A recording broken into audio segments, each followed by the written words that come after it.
حسن اور میں بدستور شاہ صاحب کے پاس اسی درخت کے نیچے چارپائی پر بیٹھے ہوئے تھے۔ ہم نے بھی شاہ صاحب کو کچھ بھی نہیں بتایا تھا۔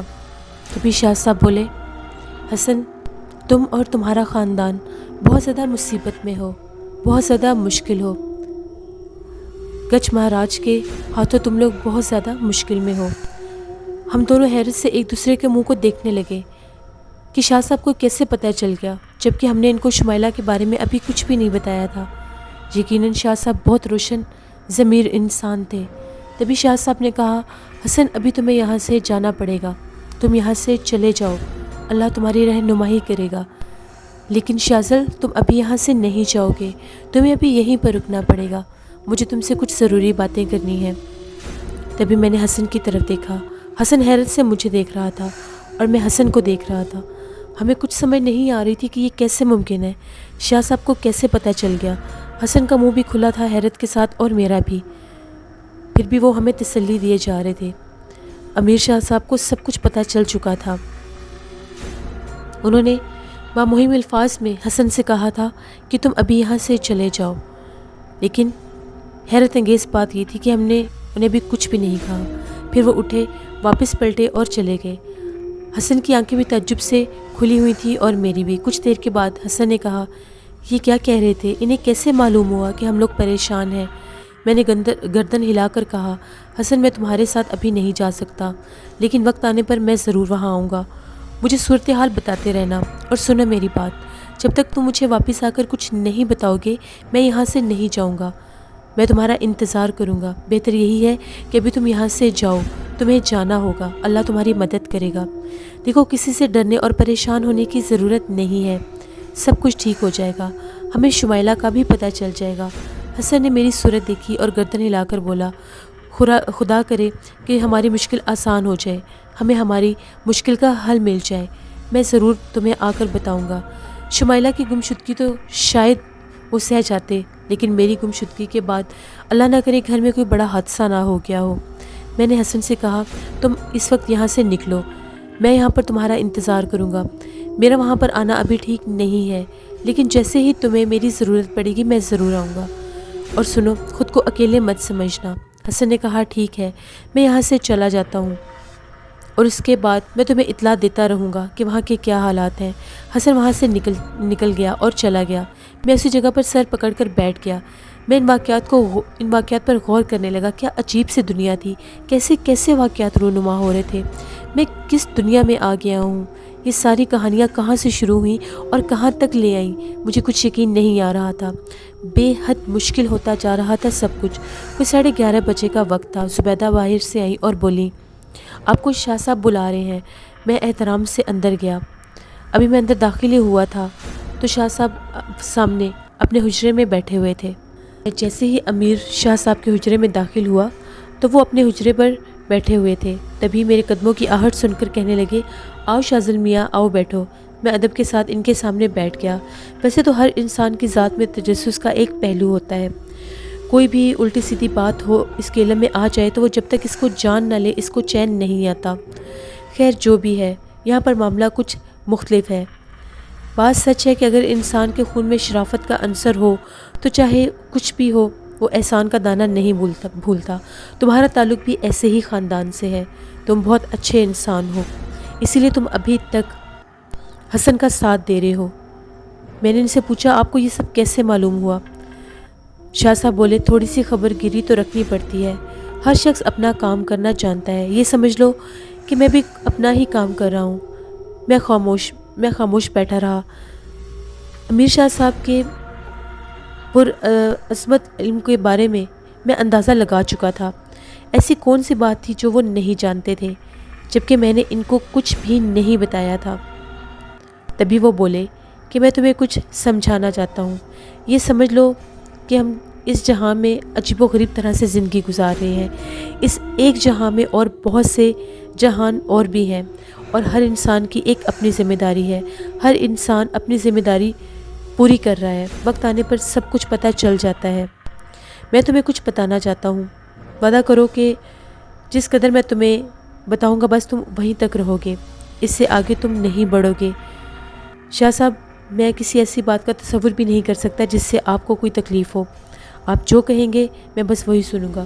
دیکھو بیٹا، انسان بچوں سے کبھی کبھی کھیلتا ہے، ہنسی مذاق کرتا ہے، بچوں سے پیار کرتا ہے. جب وقت بڑھنے لگتا ہے، بچے جوان ہو جاتے ہیں، پھر بھی بزرگوں کے دل میں ان کے لیے ویسا ہی پیار ہوتا ہے. اچھا چھوڑو، خیر میں تمہیں کچھ عجیب بات بتانا چاہتا ہوں. بات کچھ پرانے دور کی ہے، غور سے سنو. یہاں پر ایک نواب صاحب رہا کرتے تھے. وہ بہت ہی زیادہ برے اور سخت دل کے انسان تھے. انسانیت کی تذلیل کرتے تھے، انسانوں کو نقصان پہنچاتے تھے. انہوں نے انسانوں کو نقصان پہنچانے کا ہر وہ حربہ اپنایا تھا جس سے وہ عطاب الہی کا شکار ہو جاتے. وقت گزرتا گیا، ان کی بیٹی جوان ہو گئی. ایک دفعہ ایسا ہوا، ان کی بیٹی گھر سے باہر نکلی تو اس دور میں ایک گجو تیلی ہوا کرتا تھا جو کہ کولو سے تیل نکالا کرتا تھا. ایک دفعہ نواب صاحب کی بیٹی چلتی پھرتی گجو تیلی کے کولو پر پہنچ گئی.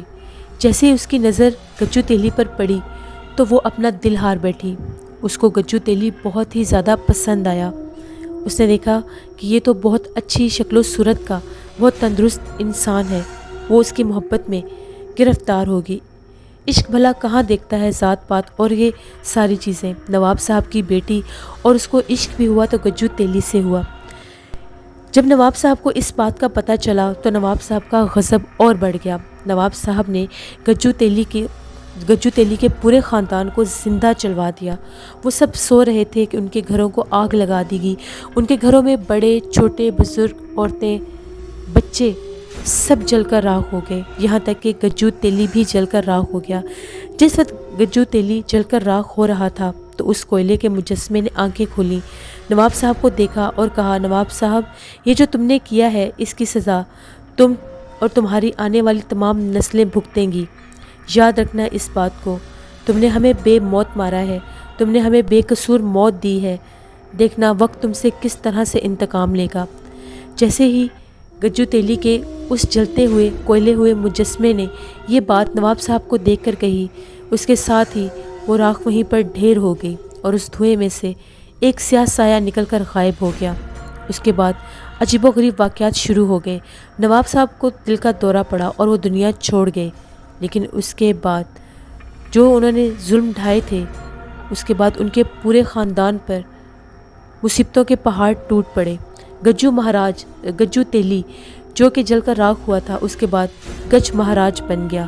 گج مہاراج کی کہانیاں عام ہونے لگی. اسی گج مہاراج کی بات کر رہا ہوں جس کے بارے میں تمہیں حسن نے بتایا ہے. وہ گجو تیلی ہی ہے. گجو تیلی کی اصل کہانی ہے یہ. اب سنو میری بات. جو حسن اور شمائلہ ہے یہ بھی اسی نواب صاحب کے خاندان سے ہیں. اس دور سے لے کے آج کے دور تک نواب صاحب کے خاندان پر مصیبت ہے. امتیاز علی بھی اسی خاندان کا چشم و چراغ ہے جو نواب صاحب کا خاندان تھا. اس نواب صاحب کا جو اس دور میں لوگوں پر قہر ڈھاتا تھا اور جس نے گجو تیلی کے پورے خاندان کو زندہ جلا کر راکھ کر دیا تھا. یہ گج مہاراج جو تھا وہ گجو تیلی ہی تھا جو بعد میں بہت بڑا ایک شیطان بن گیا، جس کی روح بہت بڑی شیطان بن گئی. ہر انسان کے عقائد اپنے اپنے ہیں. ہر مذہب کے مطابق لوگوں کے عقائد الگ ہیں. ہمارے ملک پاکستان میں اقلیتوں کو بھی پورا حق حاصل ہے. یہاں پر ہر انسان اپنے مذہب کے مطابق زندگی گزار رہا ہے. دیکھو میری بات سنو. حسن کا خاندان بہت زیادہ مصیبت میں ہے. گج راج یعنی کہ گجو تیلی کے اس شیطانی روح نے اس کو قید کیا ہوا ہے. اور جو حسن نے تم سے کہا تھا کہ اس کا آدھا جسم غائب ہو چکا ہے، وہ بھی طلسم کے ذریعے ہی ہوا تھا. لیکن تم اچھے انسان تھے. تمہاری محبت اور شفقت نے اس کو ہمت دی اور تم نے اس کو مرگھٹ سے اٹھایا، مرگھٹ کے اس تالاب سے اٹھایا جہاں پر وہ ناکارہ ہو کر پھینک دیا گیا تھا. تبھی میں نے تمہیں یہاں سے بھیجا تھا کیونکہ تم نے اس کو لے کر آنا تھا. تمہاری ہمدردی نے اس کو ہمت دی. دیکھو اب اپنی بات سنو. تمہاری زندگی جن مشکلوں سے گزر رہی ہے، تمہارا قصور صرف اتنا ہے کہ تمہارے دل میں صاف ستھری اور نیک چاہت ہے شعاع کو حاصل کرنے کی. لیکن کبھی تم نے غور کیا ہے کہ ناظم ارسلان تمہارا کچھ بھی نہیں بگاڑ سکا؟ کیا وہ تمہیں نقصان نہیں پہنچا سکتا؟ وہ تمہیں بالکل نقصان پہنچا سکتا ہے. لیکن ایک معاہدہ طے پایا گیا۔ شعاع نے ان سے یہ کہا کہ جتنے ظلم ڈھانے ہیں مجھ پر ڈھائیں، لیکن آپ کبھی بھی شازل کو کچھ نہیں کہیں گے، کیونکہ وہ جانتے تھے کہ جتنی قوتیں ان کے پاس ہیں اتنی قوتوں کی مالک شعاع بھی تھی۔ اگر وہ تمہیں نقصان پہنچانے کی کوشش کریں گے تو اس بارے میں شعاع کبھی بھی ان کا ساتھ نہیں دے گی۔ میں یہ سب سنتا جا رہا تھا اور میرے اوپر حیرتوں کے پہاڑ ٹوٹ رہے تھے۔ شاہ صاحب ایک عظیم شخصیت تھے۔ شاہ صاحب کو سب کچھ پتہ تھا، میں نے ان کو کچھ بھی نہیں بتایا تھا۔ حسن کے پورے خاندان کے بارے میں وہ سب کچھ جانتے تھے، یا میں یہ بھی کہہ سکتا تھا کہ حسن کی 7 نسلوں کے بارے میں، جو کہ نواب صاحب کے دور سے چلتی ہوئی آ رہی تھیں۔ نواب صاحب کا خاندان پرانے دور سے شیطان جنات کے قبضے میں تھا، ان کے عطاب کا شکار تھا، اور یہ شیاطین جنات وہی تھے جو گجو تیلی کے نام سے مشہور تھے اور اس کے بعد گج مہاراج بن گئے۔ گج مہاراج کا نام لے کر مٹھ کے مقام پر سندھ میں بہت سے شیطان لوگوں نے آ کر وہاں پر اپنا ٹھکانہ بنایا۔ دور دور سے دنیا سے شیطان وہاں پر آتے تھے، جو اپنے دشمنوں کے بدلے لینے کے لیے وہاں پر مختلف کام سر انجام دیا کرتے تھے۔ وقت گزرتا گیا، شیطانی قوتوں نے زور پکڑ لیا، کالا جادو بے حد ہو گیا۔ ہندو مذہب کے جو لوگ تھے وہ گج مہاراج کو جا کر پوجا کرتے تھے۔ وہ یہ کہتے تھے کہ وہاں پر جانے سے ہماری ہر مشکل آسان ہو جاتی ہے۔ اگر پاکستان اور انڈیا الگ نہ ہوتا تو مٹھ کے مقام پر ایک بہت بڑا مندر بنا دیا جاتا، جو کہ گج مہاراج کا مسکن تھا، گج مہاراج کی شیطانی قوتوں کا مسکن تھا۔ وہاں پر بڑے بڑے شیطانوں نے پرورش لی، وہاں پر بڑے بڑے شیطانوں نے دم بھی توڑے، یہاں تک کہ ہمارے مذہب کے متعلق بہت بڑے بڑے لوگ بھی وہاں پر جاتے تھے اور جا کر اپنے دشمنوں کو نقصان پہنچانے کے لیے ہر وہ کام کرتے تھے جو انہیں نہیں کرنا چاہیے تھا۔ شازل، یہ دنیا بہت عجیب ہے، تم نہیں جانتے تم کون سی دنیا میں پہنچے ہوئے ہو۔ میرے اوپر سچ میں حیرتوں کے پہاڑ ٹوٹ رہے تھے۔ یہ سب کیسے ممکن تھا؟ میں کون سی دنیا میں آ گیا تھا؟ امیر شاہ صاحب، جو کہ بظاہر نابینا تھے لیکن ایک روشن ضمیر انسان تھے، وہ سب کچھ جانتے تھے جو میں نے ان کو ابھی تک بتایا بھی نہیں تھا۔ میری بات تو اور، وہ تو حسن کے بارے میں بھی سب کچھ جانتے تھے۔ میں نے ان سے پوچھا، شاہ صاحب مجھ پر اتنی نظر کرم کیسے؟ تو وہ بولے، تم کمال الدین کے چہیتے ہو، کمال الدین نے تمہیں چہیتا بنا کر میرے پاس بھیجا ہے، تو ہمیں بھی خبر گیری رکھنی پڑتی ہے۔ تم نہیں جانتے کہ تھوڑی سی محنت کرنی پڑتی ہے اور سب جان لیا جاتا ہے۔ شازل، سنو میری بات، ناظم ارسلان چاہ کر بھی تمہیں نقصان نہیں پہنچا سکتا، بلکہ تم یہ سن لو کہ تمہیں بہت بڑے کام کے لیے چن لیا گیا ہے، تمہیں انسانیت کے لیے چن لیا گیا ہے۔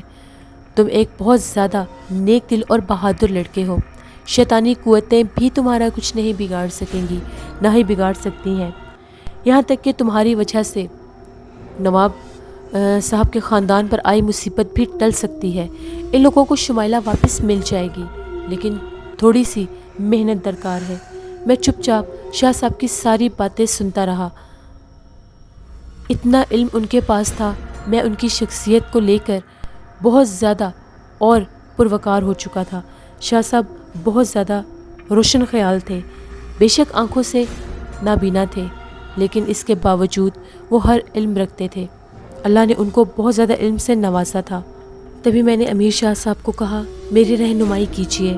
تو وہ بولے، میں تمہاری رہنمائی ضرور کروں گا، لیکن تمہیں آگے بڑھنا ہوگا، تمہیں اپنا کام خود کرنا ہے، تمہیں اپنی منزل کو خود حاصل کرنا ہے۔ رہی ہماری رہنمائی کی بات، تو میں یہاں پر ہوں، میں تمہاری رہنمائی ضرور کروں گا۔ اللہ نے تمہیں عقل عطا کی ہے، اپنی عقل کو استعمال کرو۔ میں سمجھ گیا تھا شاہ صاحب کا اشارہ، شاہ صاحب نے مجھے اشارہ دے دیا تھا کہ مجھے اب یہاں سے جانا ہے، یعنی میرا سفر پھر جاری تھا۔ میں نے احترام کیا شاہ صاحب کی ہر بات کا، اور میں نے یہ کہا کہ ٹھیک ہے شاہ صاحب، میں سمجھ گیا ہوں، اب یہاں پر رکنا مناسب نہیں ہے، آپ نے مجھے حکم دیا ہے، میں آپ کے ہر حکم کی تکمیل کروں گا۔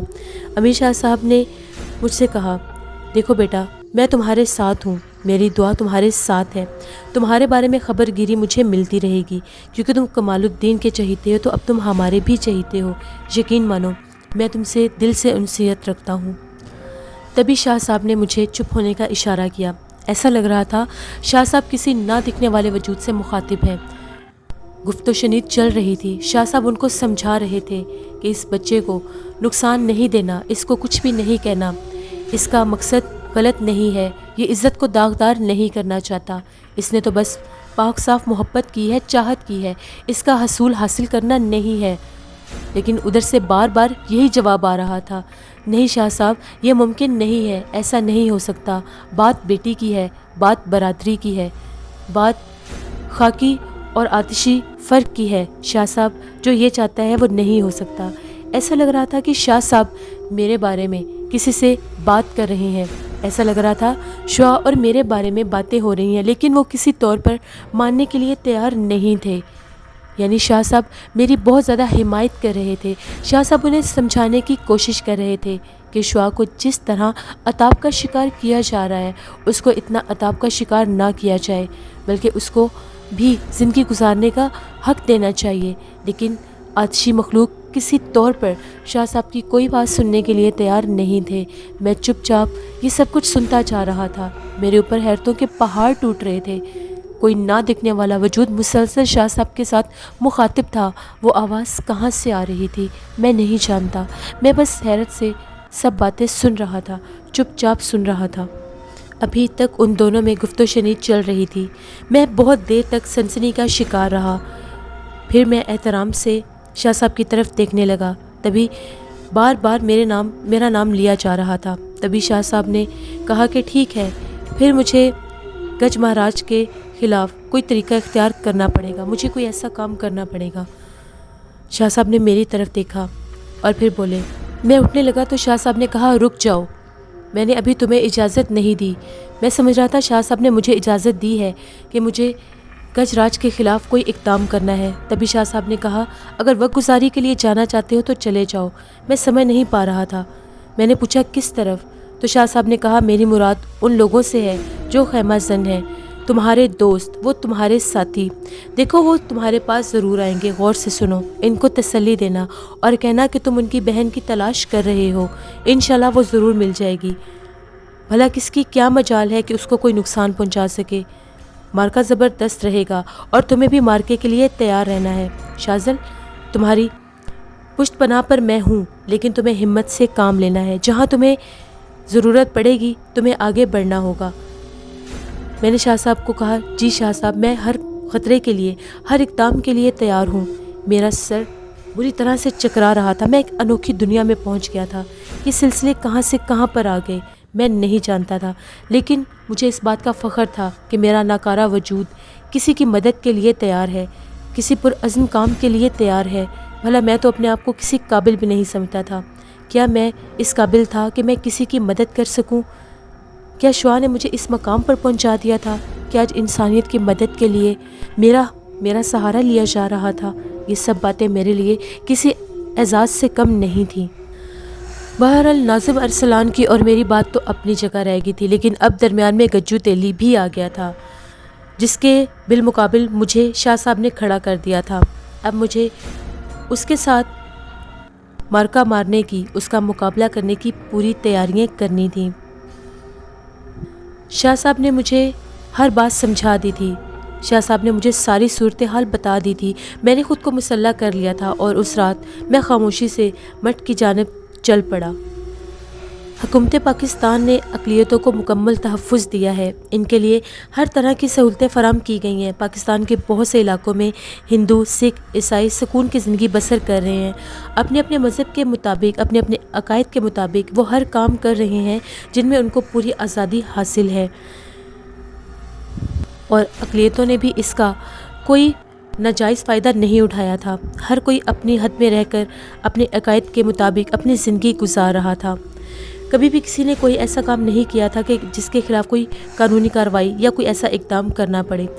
خیر میں وہاں پر پہنچ گیا، یہ کوئی مندر نہیں تھا، یہاں پر سبھی رہنے والے جانتے تھے کہ مٹھ وہ جگہ ہے جہاں پر گج مہاراج یا گجو تیلی نے اپنی شیطانی قوتوں کو فروغ دیا تھا۔ یہ جگہ اس لیے مشہور ہو چکی تھی، اس کے نام کے ساتھ بہت سی شیطانی کہانیاں منسوب تھیں۔ گجو تیلی کئی بار مر چکا تھا، لیکن زندہ ہو کر کالے علم کا پرکار کر رہا تھا۔ بہر طور میں نے کافی فاصلہ طے کیا اور اس علاقے تک پہنچ گیا۔ یاتری اور گج راج کے ماننے والے یہاں خیموں میں آباد تھے، خیموں میں جگہ جگہ لوگوں کے گروہ نظر آ رہے تھے، کہیں بہت بڑے بڑے خیمے بھی نظر آ رہے تھے جو درختوں کے ساتھ ہر طرف بکھرے ہوئے تھے۔ یہاں ابھی تھوڑی دور ہی مرد اور عورتیں اور بچے بھی مجھے نظر آ رہے تھے جو یہاں پر گج راج کے مٹھ کے مقام پر یاتری کے لیے آیا کرتے تھے۔ میں بھی وہاں پر جا کر ایک درخت کے نیچے بیٹھ گیا اور حیرت سے خیموں کے اس شہر کو دیکھنے لگا۔ تھوڑی دیر گزرنے کے بعد وہاں پر بہت سے لوگ بہت سی عجیب و غریب باتیں کر رہے تھے۔ میں وہاں سے اٹھا اور خیموں کے اس شہر سے تھوڑا سا آگے بڑھنے لگ گیا تو وہاں پر مجھے باقاعدہ ایک عمارت نظر آئی جو کہ مٹھ کا مقام تھا، گج راج کا شیطانی مقام تھا وہ، جہاں پر اس نے اپنا پورا ایک حصہ بنایا ہوا تھا۔ جب میں وہاں پر پہنچا تو وہاں پر بہت بڑی ایک عمارت تھی۔ حیرت کی بات یہ ہے کہ وہ فاصلے پر دیکھا جائے تو وہ سیاہ کلر کی لگتی تھی، لیکن جب میں اس کے پاس آیا تو ایک چھوٹا سا مینار تھا جس کی عقبی حصے میں ایک بہت بڑی پوری عمارت پھیلی ہوئی تھی۔ میں آہستہ آہستہ چلتا گیا اور درختوں کی زد میں آ گیا، اس عمارت کے عقبی حصے میں پہنچ گیا۔ یہاں پر ایک چھوٹا سا تالاب دیکھا تھا، اس سے پہلے میری نگاہوں میں نہیں آ سکا تھا۔ یہ تھوڑی سی عجیب و غریب شکل میں پھیلا ہوا تھا۔ یہاں پر چند سیڑھیاں بھی بنی ہوئی تھیں، ان سیڑھیوں سے تھوڑی سی گزرنے کی جگہ پر بھی بنی ہوئی تھی اور وہاں پر ایک دروازہ تھا۔ میں وہاں پر جا پہنچا جبکہ سامنے کے حصے میں خشکی کا راستہ بھی تھا۔ ہو سکتا ہے یہ جگہ اس لیے احتیاط کے لیے بنائی گئی ہو کہ کوئی یہاں سے گر نہ جائے اور نہاتے وقت یہاں پر ایک سائڈ پر ہو کر بیٹھ بھی جائے۔ احترام کی جگہ مجھے تھوڑی سی عجیب لگ رہی تھی، بالخصوص یہ جگہ کافی زیادہ اچھی تھی۔ میں آگے بڑھتا گیا اور تالاب نما جگہ کی گہرائی کا اندازہ لگانے لگا۔ رات میں یہ اندازہ لگانا بے حد مشکل تھا۔ خیر جو بھی تھا، میں اپنا کام بھرپور طرح سے کرنے کی کوشش کر رہا تھا۔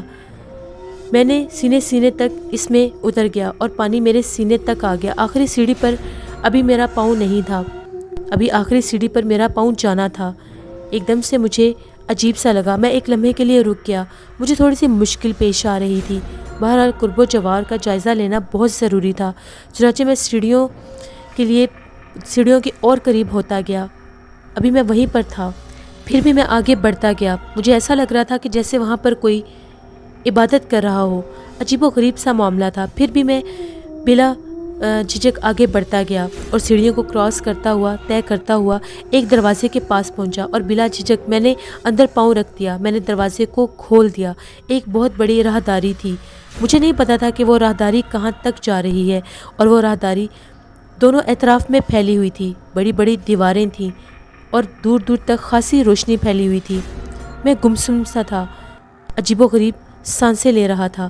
پھر بھی مجھے ایسا محسوس ہوا کہ میرے قریب بھی کوئی سانسیں لے رہا ہے۔ مجھے سانسیں صاف سنائی دے رہی تھیں جبکہ راہداری میں کوئی بھی نہیں تھا۔ میں آہستہ آہستہ آگے بڑھتا جا رہا تھا۔ اچانک چند افراد مجھے میرے اطراف میں کھڑے نظر آئے۔ میرے رونگٹے کھڑے ہو گئے، میرے ساری روح کانپ کر رہ گئی۔ میں نے ابھی یہاں پر کسی کو بھی نہیں دیکھا تھا۔ میں سہمی نظروں سے انہیں دیکھنے لگا۔ میرے دل میں ایک خیال بیدار ہوا، کہیں میں نے کوئی مداخلت تو نہیں کر دی، پتہ نہیں میں کس جگہ پر آ گیا ہوں، شاید مجھے یہاں پر اس طرح سے نہیں آنا چاہیے تھا۔ پھر مجھے یہ خیال آیا کہ میں نے کسی کی عبادت میں مداخلت تو نہیں کر دی۔ بے شک میں بھی ایک انسان تھا، لیکن میرا یہ مقصد نہیں تھا کہ میری وجہ سے کسی کو کوئی نقصان پہنچے یا کوئی تکلیف ہو۔ ابھی میں یہ احساس کر ہی رہا تھا کہ میں ادھر ادھر دیکھنے لگا۔ حیرت کی بات یہ تھی کہ وہ بالکل بھی ہل چل نہیں رہے تھے، ایسا لگ رہا تھا کہ وہ صرف کھڑے ہو کر مجھے دیکھتے ہی جا رہے ہیں۔ تبھی میں نے ہمت کر کے اپنے پہلو میں کھڑے ان لوگوں کی طرف غور سے دیکھنا شروع کر دیا۔ جب میں نے ان پر غور کیا تو میری ہنسی نکل گئی۔ وہ کوئی عام انسان نہیں تھے، بلکہ وہ تو پتھر کے مجسمے تھے اور ایسا لگ رہا تھا کہ وہ بغور مجھے دیکھ رہے ہیں۔ میں ان کی شکلوں کو غور سے دیکھنے لگا۔ وہ اس طرح سے تراشے ہوئے تھے جیسے باقاعدہ انسان کھڑے ہوئے ہیں، لیکن حیرت انگیز بات یہ ہے کہ مجھے سانس لینے کی آواز کہاں سے آ رہی تھی۔ ان کو دیکھ کر مجھے بہت زیادہ خوف محسوس ہو رہا تھا اور حیرت بھی۔ میں ان کے بارے میں اندازہ بھی نہیں لگا سکتا تھا کہ اس طرح سے راہداری میں ان کو ایک جگہ پر اس طرح سے رکھا گیا ہوگا۔ بالکل ایسا لگ رہا تھا کہ کچھ انسان میرے ارد گرد کھڑے ہوئے ہیں۔ میں چاروں طرف دیکھنے لگ گیا تو مجھے وہاں پر راہداری میں کچھ کھڑکیاں بھی نظر آئیں۔ عجیب و غریب منظر تھا، بہت سنسنی خیز منظر تھا۔ تبھی ایک کھڑکی میں سے تھوڑی سی روشنی باہر جھانک رہی تھی اور وہاں سے کچھ آوازیں بھی گونج رہی تھیں۔ میں آہستہ آہستہ قدم بڑھاتا گیا اور اس کھڑکی کے پاس پہنچ گیا جہاں سے مدھم سی روشنی باہر آ رہی تھی۔ میں اس کھڑکی کے درمیان میں دیکھنے لگا تو وہاں پر خاصی جگہ بنی ہوئی تھی، شاید وہ لکڑی کی کھڑکی تھی، سوکھنے کی وجہ سے اس میں دراڑیں آ گئی تھیں۔ پھر میں نے اندر جھانک کر دیکھا، ایک لمحے کے لیے میرے وجود میں سرد لہریں دوڑ گئیں۔ کچھ عجیب و غریب سی ہی باتیں تھیں جو سامنے حقیقت میں دیکھ رہا تھا۔ اس کو دیکھ کر دل اور دماغ پر قابو پانا آسان نہیں تھا۔ انسان چاہے جتنا بھی بہادر ہو، کبھی کبھی انسان کے سامنے ایسے واقعات رونما ہو جاتے ہیں جن کو جاگتی آنکھوں سے دیکھنے کا وہ تصور بھی کرے تو اس کا دل پھٹنے لگ جاتا ہے۔ میں نے دیکھا میرے سامنے ایک انسانی وجود کھڑا ہوا تھا جس کی میری طرف پشت تھی اور اس نے دھوتی پہنی ہوئی تھی جبکہ اوپر سے وہ برہنہ تھا۔ اچھا خاصا لمبا چوڑا ایک وجود تھا، اور جب میں نے اس کو دیکھا تو ایک دم میرے رونگٹے کھڑے ہو گئے۔ بہت بھیانک منظر تھا۔ اس انسانی جسم کے اوپر گردن نہیں تھی، وہ صرف ایک دھڑ تھا۔ ابھی میں اس کو دیکھ ہی رہا تھا، میرے رونگٹے کھڑے ہو گئے کہ یہ کس طرح کا شخص ہے۔ جب وہ شخص میرے سامنے تھا اس نے ایک دم اپنی پشت میری طرف کی، جبکہ اس کو دیکھ کر میری تو ساری جان ہی نکل گئی۔ وہ جسم جس نے میری طرف اپنی پشت کی تھی، جب اس نے میری طرف اپنا رخ کیا تو میں حیرت زدہ تھا۔ اس کا کٹا ہوا سر پاس ایک پتھر پر پڑا ہوا تھا اور اس کا دھڑ عجیب و غریب طرح سے حرکت کر رہا تھا، یعنی وہ میری طرف تھا۔ اس کے چہرے کے نقوش بہت زیادہ ڈراؤنے تھے جو میرے سامنے نمایاں ہوئے تھے۔ اس کٹے ہوئے سر کو میں دیکھ رہا تھا، میرے اندر عجیب سا خوف تھا۔ میرے کانوں میں عجیب و غریب سی آواز ابھری، آ جا بدبخت، اندر آ جا، اندر آ جا، تو نے کالی شکتی کے بیچ میں مداخلت کی ہے، اب تو باہر کیا کر رہا ہے، جلدی سے آ، اندر داخل ہو جا۔ تبھی مجھے کسی نے پیچھے سے اندر دھکیل دیا۔ میں اندر نہیں بھی جانا چاہتا تھا لیکن مجھے زبردستی کسی نے اس کمرے کے اندر دھکیل دیا۔ مجھے ایک زوردار جھٹکا لگا اور میرا جسم اس کمرے میں پہنچ گیا۔ عجیب و غریب منظر تھا جو میں نے سامنے دیکھا تو وہی جو دھڑ میرے سامنے کھڑا تھا، وہ ایک دم سے اس نے اپنا رخ بدلا اور اپنا سر اٹھا کر دوبارہ اپنے شانوں پر رکھ لیا۔ یہ منظر اتنا دل دہلا دینے والا تھا کہ جس کو دیکھ کر شاید میری جان ہی نکل گئی ہو۔ اب میرے سامنے پورا شخص کھڑا تھا، اس کے منہ سے عجیب و غریب آوازیں نکل رہی تھیں، کبھی غرا رہا تھا، کبھی کوئی اور آواز نکل رہا تھا۔ کیوں آیا ہے یہاں؟ کیا مرنے کے لیے آیا ہے؟ کیا تو نے مرنے کے لیے یہ جگہ منتخب کی تھی؟ ابھی تجھے سنسار کر دیا جائے گا، تجھ سے تیرا جیون چھین لیا جائے گا۔ تجھے نہیں پتا تو کہاں پر آ گیا ہے۔ تو نے گج مہاراج کے پجاریوں کو آ کر تنگ کیا ہے، ابھی تجھے پتا چل جائے گا کہ تیرے ساتھ کیا ہوگا۔ ابھی تو اندر آیا ہے، تجھے پتا تھا کہ تو یہاں پر کیوں آیا ہے۔ تیرے جسم کی بوٹی بوٹی ہو جائے گی تب تجھے پتا چلے گا کہ تو یہاں پر کیوں آیا ہے۔ تبھی شاذل بولا، اب تو پتا چل گیا ہے، گج راج مہاراج کے پجاری یا تو خود گج راج ہے، ستیہ ناس ہو تیرا۔ تو ہمارے مہاراج کا نام اس طرح سے لے رہا ہے جیسے کوئی معمولی نام ہو۔ ٹھہر ذرا، تجھے میں ابھی بتاتا ہوں، اس نے کہا اور ایک مجسمے نے قدم بڑھا کر میری طرف قدم اٹھانا شروع کر دیے۔ ایک دم اس نے میری طرف کوئی چیز بڑھائی، میں نے ڈر کر پیچھے قدم کر لیے۔ تبھی مجھے پتا چلا کہ مجسمے نے میری طرف ایک سیاہ کالا سانپ پھینکا تھا۔ میں برق رفتاری سے نیچے بیٹھ گیا اور سانپ میرے سر کے اوپر سے گزرتا ہوا دیوار پر جا کر ٹکرایا۔ ایک لمحے کے لیے تو میں بہت زیادہ خوف زدہ ہو گیا تھا۔ جب میں نے سانپ کو دیکھا میں خود کو سنبھال نہیں پا رہا تھا، مجھے بہت زیادہ ڈر لگ رہا تھا۔ تبھی سانپ نے ایک دم سے کنڈلی ماری اور پھن نکال کر ایک طرف بیٹھ گیا۔ اسے دیکھ کر میں بہت زیادہ ڈر گیا۔ ایک طرف سانپ تھا اور دوسری طرف وہ سرکٹا پجاری تھا۔ میں بالکل ان کے درمیان میں کھڑا تھا۔